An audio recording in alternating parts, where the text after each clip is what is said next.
Hoje você vai sair aqui desse vídeo sabendo os principais pontos de atenção que você precisa ter ao fazer uma rescisão por morte. Vem comigo!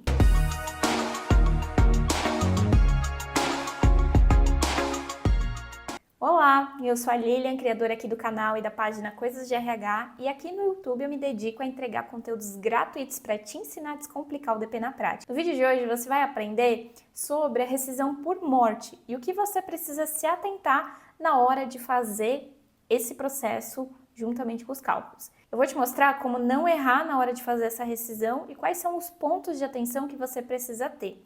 Vou te mostrar um passo a passo do que fazer. Se esse assunto te interessa, já clica e curte esse vídeo, e se você tem interesse em receber mais conteúdos como esse, já se inscreve aqui no meu canal, que assim eu consigo saber se esse conteúdo aqui te ajuda e eu posso trazer mais vídeos como esse, combinado? Existem vários tipos de rescisão que um DP pode se deparar ao longo da sua carreira, e a rescisão por morte do empregado é uma delas. Pode acontecer em algum momento, em qualquer empresa que você vier a trabalhar, de você ter que fazer um cálculo de uma rescisão de um empregado que faleceu. Então você precisa se atentar quais são as regras dessa rescisão, o que você vai pagar, para quem que vai pagar e como vai funcionar esse processo na prática, já que não é um tipo de rescisão tão comum. Eu já trabalho com departamento pessoal há mais de 12 anos e que eu me recordo, aconteceram duas rescisões por morte nesse período que eu estou no departamento pessoal.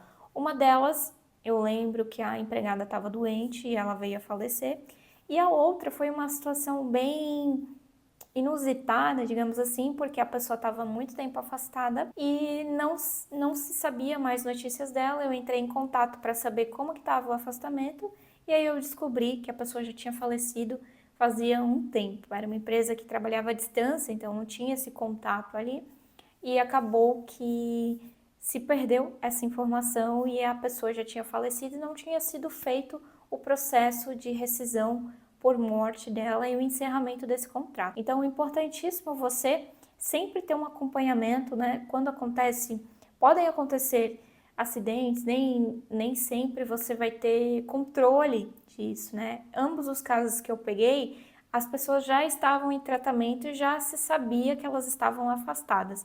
Mas pode acontecer uma morte em qualquer momento, estamos suscetíveis a isso, e aí você vai precisar se deparar com esse tipo de situação e muitas vezes vai ficar insegura. E agora? O que eu vou calcular? O que eu não vou? O que é devido pagar? Será que o sistema está calculando corretamente? Então você precisa saber desses detalhes para ter essa segurança para executar isso. Esse processo é um dos tipos de rescisão que eu considero muito delicados, porque o DP tem que atuar na parte burocrática de fazer esse cálculo, né, de trazer essas informações legais, mas ao mesmo tempo não pode esquecer que está ali lidando com uma pessoa que acabou de perder um pai, uma mãe, um irmão, tem uma família ali lutada e que busca conhecer, né, os direitos, saber como resolver essa situação, como é que fica o contrato da pessoa.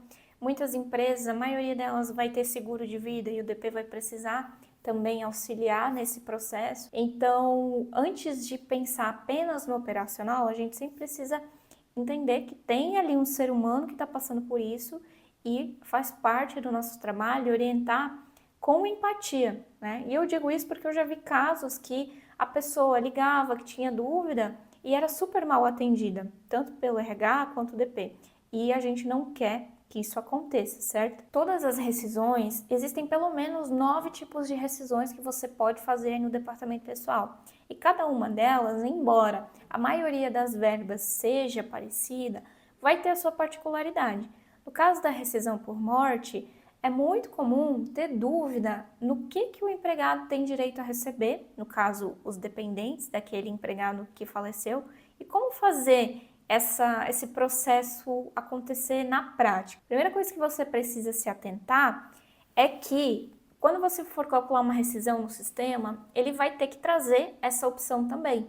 Então, lá no campo, independente do sistema, tá? Eu não ensino nenhum sistema dentro do DP Descomplicado, que é o meu curso completo, justamente por isso, porque eu defendo que você precisa saber a base. Então, essas partes operacionais vai depender de sistema para sistema, mas todos eles vão seguir a mesma legislação. Então você vai precisar, lá onde se calcula a rescisão, selecionar, em primeiro lugar, que é uma rescisão por morte. Assim como você seleciona se for um pedido de demissão, assim como você seleciona se for uma demissão por justa causa, sem justa causa. Então, existe um motivo que vai estar lá, morte, algo assim, né, do funcionário, do empregado, e você vai precisar cadastrar esse motivo correto. Automaticamente, o sistema ele vai trazer as verbas que são devidas para aquele tipo de rescisão.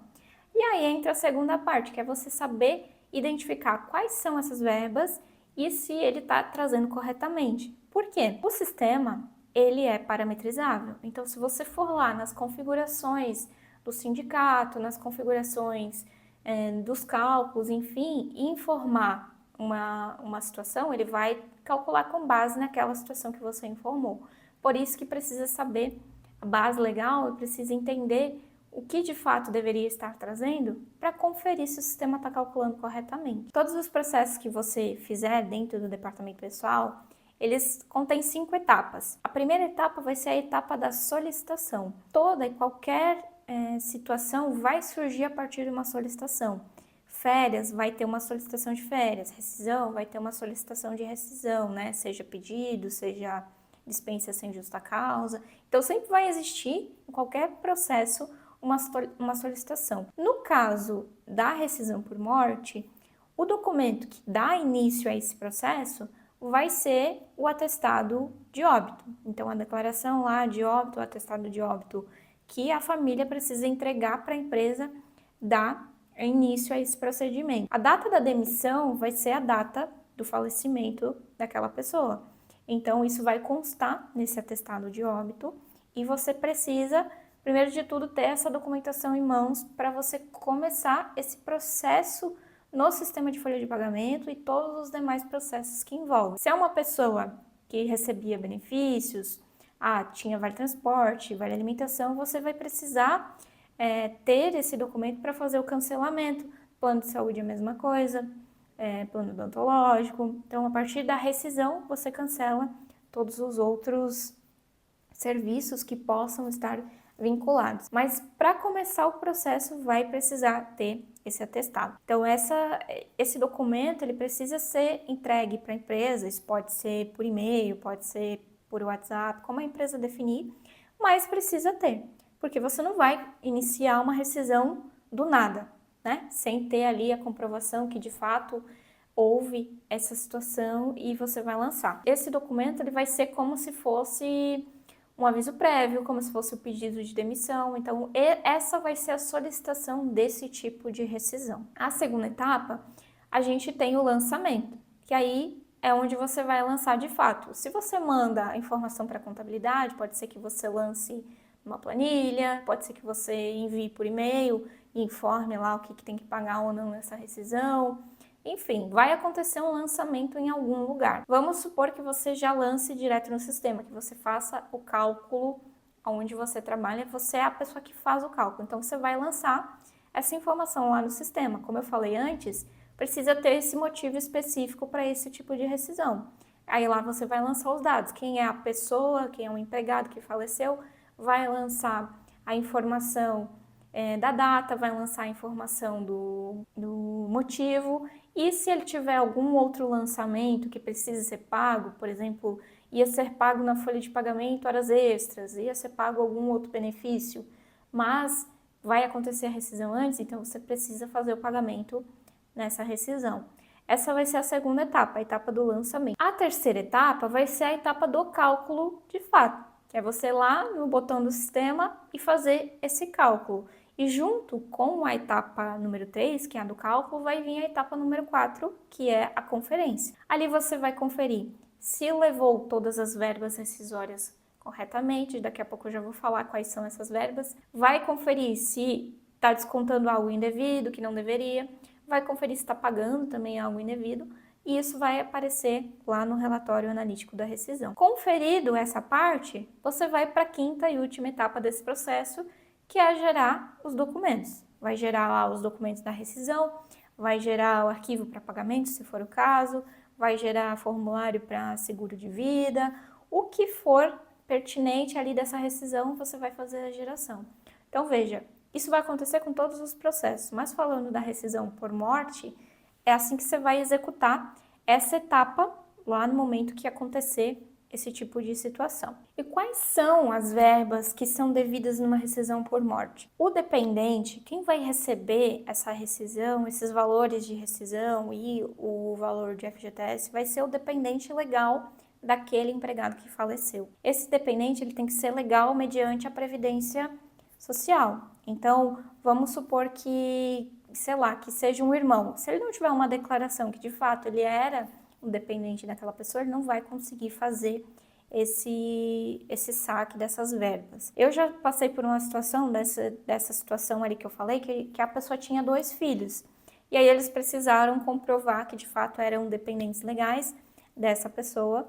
E para receber os valores, foi feito um cheque no valor da metade para cada um. Cada um tinha direito à metade e foi feito um cheque. Um dos irmãos tentou depositar esse cheque do outro na conta dele. Por exemplo, eu pegar o cheque que está no nome do meu irmão e depositar na conta dele. E é claro que rejeitou, porque o cheque era nominal, então precisava ser depositado na conta de cada um. O que pode acontecer é que se a empresa não tiver um dependente legal ali no prazo, ela pode abrir uma ação de consignação no Ministério do Trabalho. E aí, esse valor fica lá e a partir do momento que o dependente tiver essa aprovação, essa liberação, esse documento de que é legal, ele vai lá no Ministério do Trabalho e faz o saque. Isso é para garantir que a empresa vá fazer o depósito no prazo. Todas as rescisões, elas precisam ser pagas em até 10 dias. Então, é uma medida de segurança para a empresa poder provar que ela cumpriu o prazo. Ela foi lá, abriu essa ação junto com o Ministério do Trabalho e ficou comprovado que o valor está lá. Então, a empresa não ficou segurando o pagamento, né? Porque às vezes pode demorar para esse processo acontecer na prática ali do dependente conseguir sacar os valores e tudo mais. Então, lá nessa ação do Ministério com o Ministério do Trabalho, fica lá e a partir do momento que ele conseguir sacar, ele se direciona lá e a empresa cumpriu o seu papel. Tá? Ela vai fazer todos os trâmites legais como se fosse qualquer outro tipo de rescisão, vai fazer os cálculos, vai emitir o TRCT, que é onde consta lá as informações, vai emitir extrato de FGTS, vai emitir os documentos ali, ficha registro, ficha de anotações na carteira, todos os documentos ali referentes a essa rescisão. E também, essa pessoa vai ter direito, o dependente, no caso dessa pessoa, vai ter direito ao saque do FGTS. Mas muita atenção, numa rescisão por morte, não é devido o pagamento do aviso prévio e nem da multa de 40% sobre o saldo lá de FGTS que a pessoa possa ter. Então, é devido apenas às verbas rescisórias que ela vai ter até o momento. É o saldo de salário, 13º proporcional, férias vencidas e proporcionais, se tiver. Tem hora extra, tem que pagar, tem alguma coisa que a pessoa recebia ali, que ela receberia, vai ter que pagar. Tudo isso vai trazer na rescisão, mas ela não vai ter direito ao aviso prévio e nem a multa de 40% que acontece quando é uma demissão por parte da empresa, certo? Uma dúvida muito comum que pode surgir é com relação ao seguro-desemprego.